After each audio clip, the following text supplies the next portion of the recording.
날씨는 춥고 땅은 좀 얼어 있어도 이렇게 때가 되면 땅을 뚫고 올라오는 예쁜 싹들이 있는데요. 지금 여기 보이는 예쁜 두 개의 싹은 작년 가을에 심었던 알리움 구근입니다. 여름에 캐서 보관을 했다가 가을에 심었는데요. 다른 구근들보다 먼저 알리움이 여기 굉장히 여러 종류가 많이 있는데 이렇게 많이 쑥 잘 올라왔습니다. 너무 싱싱하게 잘 올라와서 무척 보기가 좋은 알리움입니다.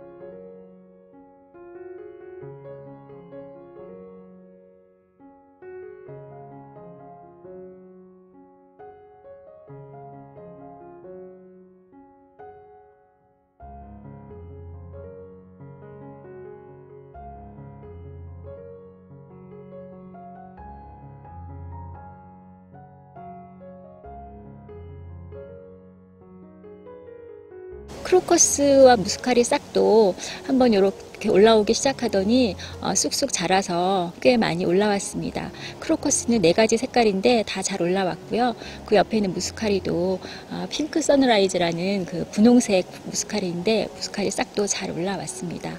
이렇게 이제 날은 추워도 봄이 다가오고 있는 것 같은데요. 많은 분들이 정원을 하시면서 시행착오들을 많이 겪으실 텐데요. 저도 많은 시행착오를 겪었고 그래서 그 시행착오를 좀 말씀을 드리려고 합니다. 그래서 제가 겪었던 시행착오는 겪지 않으시도록 그렇게 도움이 됐으면 좋겠습니다. 이렇게 지프로 꽁꽁 싸맨 거는 수국인데요. 봄에 이제 꽃을 사러 화원에 가면 파란색, 분홍색 정말 탐스러운 그 꽃볼이 있는 그런 수국들을 많이 파는데 저도 그 예쁜 수국이 너무 그 봄에 갔을 때 눈에 들어와서 앞뒤 생각하지 않고 사다가 심었는데요. 제가 이제 그거는 좀 더 생각해보고 심었을 거 하는 후회가 돼서 말씀을 드리려고 하는데요.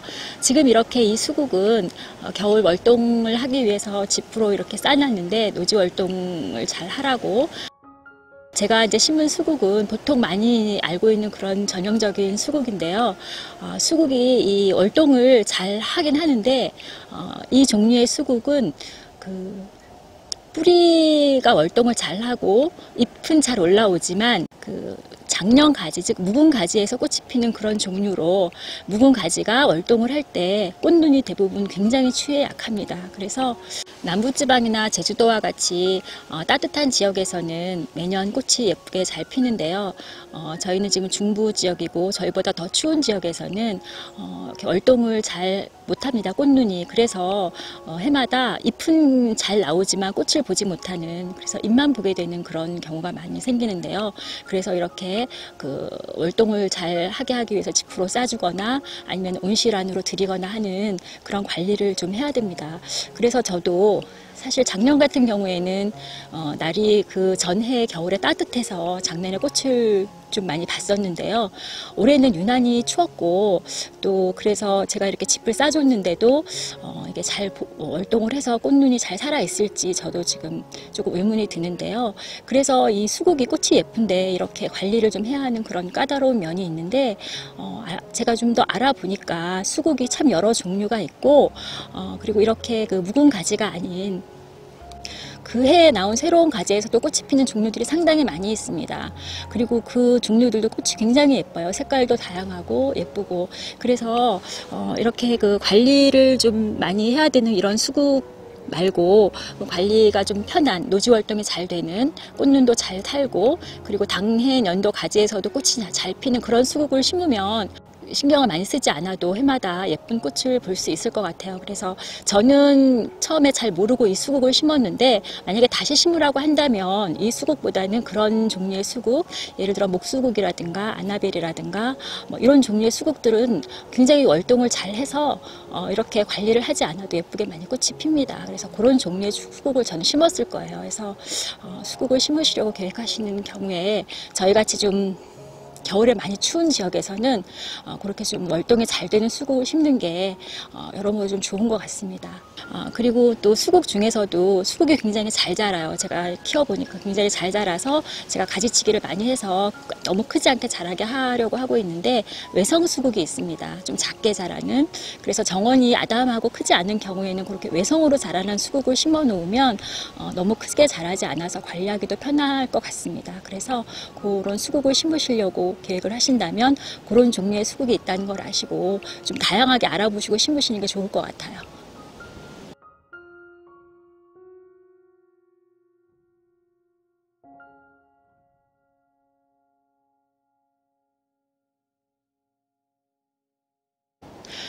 저희도 정원이 그렇게 크지 않아서 뭐 제가 심고 싶은 걸 다 심으려면은 택도 없이 정원이 뭐 작은데요.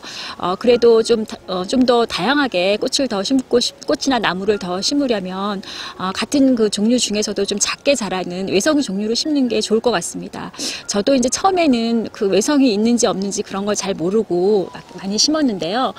같은 꽃이 피는 종류라도 외성 종류가 있어서 외성 종류를 심으면 그래도 정원에서 작게 자라기 때문에 좀 더 많은 꽃과 나무를 심을 수가 있을 것 같고, 또 너무 크게 자라면 이거 가지치기를 하거나 할 때 많이 신경이 쓰이기 때문에 가능하다면 외성종이 있다면 외성종을 심는 게 좋은 것 같고요. 지금 여기 있는 이 나무는 지금은 이제 잎이 없어서 앙상하지만 봄에 아주 예쁘게 꽃이 피는 외성 라일락인데요. 이 라일락도 크게 자라지 않기 때문에 이렇게 정원에서 아담하게 키우기 좋고 꽃도 아주 예쁘고 향이 좋아서 보통 그 라일락은 나무가 좀 많이 크잖아요. 커지고 해서 정원이 아주 널찍하고 오픈되어 있으면 그게 크게 키워도 상관이 없지만 저희 정원 같이 이런 아담한 정원인 경우에는 나무가 너무 크게 되면 좀 곤란해집니다. 그래서 그렇게 큰 것보다는 같은 꽃을 보더라도 좀 작게 큰 외성 종류를 심으면 좋은데요. 지금 여기 보이는 라일락이 그런 외성 종류의 라일락입니다.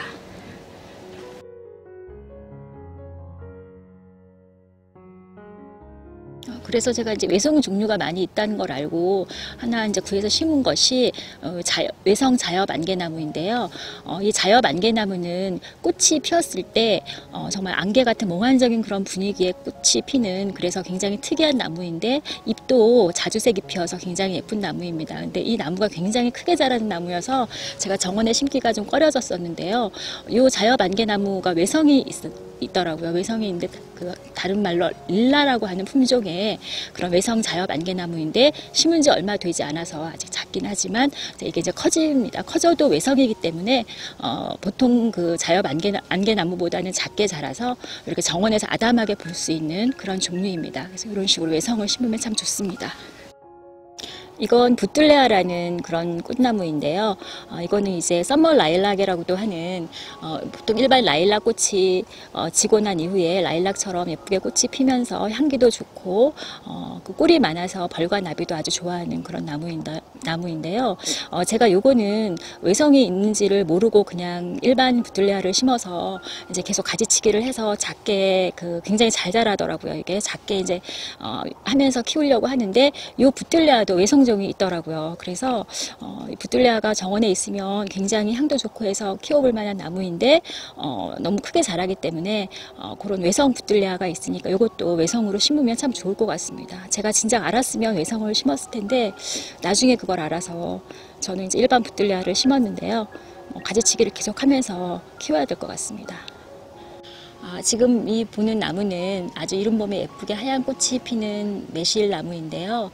이렇게 정원에 여러 가지 유실수가 있으면 참 좋을 것 같아서 제가 이 매실나무뿐만 아니라 자두나무, 살구나무, 또 체리나무 뭐 등등 많이 심었었습니다. 초기에. 근데 제가 심고 키워보니까 유실수는 정원에서 좀 한 번쯤은 생각을 해보고 심어야 될지를 결정해야 되는 그런 나무더라고요. 이게 굉장히 잘 자라고 처음에 그 묘목 심었을 때랑 비교가 안 되게 너무너무 잘 자라고, 그리고 이제 열매가 제대로 열리게 하려면 뭐 가지치기나 이런 거를 좀 잘 해줘야 되고, 그리고 또 그 열매가 달달한 열매가 열리기 때문에 뭐 벌레라든가 이런 것들이 있어서 약을 쳐주지 않으면 제대로 열매가 잘 열리거나 먹을 수 있게 되질 않더라고요. 그래서 유실수를 정원에 심을 때는 한 번쯤은 생각을 해보고 심어야 되지 않을까 싶습니다. 그래서 너무 크게 자라는 그런 문제 때문에, 그래서 저는 이제 이 유실수 외에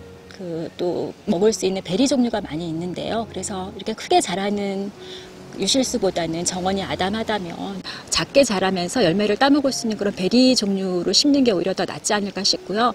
저도 그래서 베리 종류도 여러 종류 키우고 있는데 유실수보다는 훨씬 더 많이 따먹을 수가 있고, 또 나무도 크게 자라지 않기 때문에 훨씬 좋습니다. 그래서 제가 정원에서 키우고 있는 베리는 커런트, 또 블루베리, 그리고 구스베리, 또 아로니아, 등등 여러 가지가 있습니다. 근데 요거는 이렇게 자두나무나 살구나무처럼 크게 자라지도 않고 얘네들처럼 그렇게 손이 많이 가지 않으면서 해마다 열매를 많이 따먹을 수가 있어요. 그래서 그런 정원에는 그렇게 크게 자라는 유실수보다는 이런 베리 종류를 심어서 따먹는 게 훨씬 좋은 것 같습니다. 정원 안에 심으면 좀 곤란한 몇 가지가 있는데요. 제가 키워본 것 중에서 그 중에 한 가지가 이 드릅나무인데, 이 드릅이 봄에 드릅을 따먹을 수 있어서 너무 좋은 나무이긴 한데요. 정원 안에서 키우기에는 조금 안 좋더라고요. 이게 제가 심었던 건 아니고 정원 안에 몇 그루 심어져 있었는데, 처음에는 드릅나무를 따먹을 수 있어서 너무 좋았는데, 이게 너무너무 잘 자라고 그 밑에 뿌리로 굉장히 번지기 때문에 막 순이 여기저기서 쑥쑥 올라와서 꽃밭에 이 드릅순이 너무너무 많이 올라오고 해서, 그리고 굉장히 무성해집니다. 여름에는 드릅이 이파리가. 그래서 어느 해 여름에는 그 드릅 나무 사이에서 뱀까지 나오고, 그래서 제가 정원 안에 있는 드릅을 다 베어버렸는데요. 그렇게 베고 나서도 한 몇 년간은 계속 싹이 올라와서 이 드릅 싹을 다 없앴는데 꽤 많이 고생을 했습니다. 그래서 이 정원엔 이 드릅나무 많이 심지는 않으시는데, 그래도 나물 때문에 이걸 심으실 수도 있는데요. 이건 정원 안에 심으면 굉장히 곤란해지는 그런 나무이고요. 그리고 이 드릅과 마찬가지로 정원 안에 심으면 그런 식으로 번져서 곤란해질 수 있는 나무들이 대나무라든가 조리대라든가 이런 게 있습니다. 그래서 그런 거는 정원 안에 심을 때 조금 한번 생각을 해보셔야 될 것 같습니다.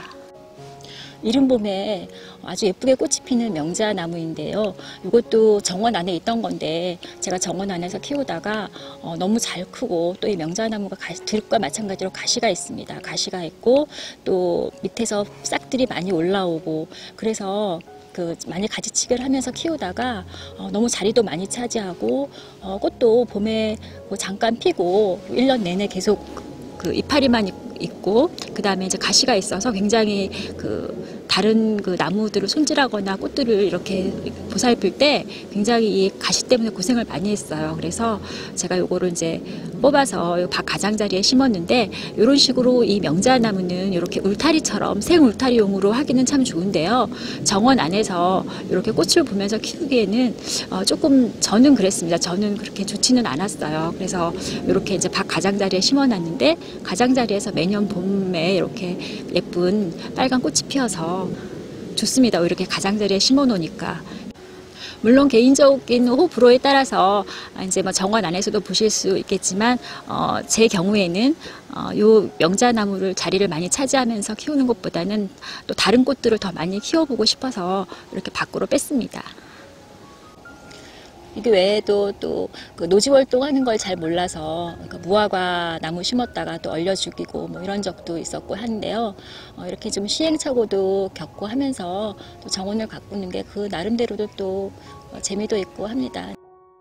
이렇게 오늘은 제가 그동안 정원을 가꾸면서 몇 가지 좀 겪었던 시행착오, 그래서 알았더라면 이렇게 안 했을 것 같아요.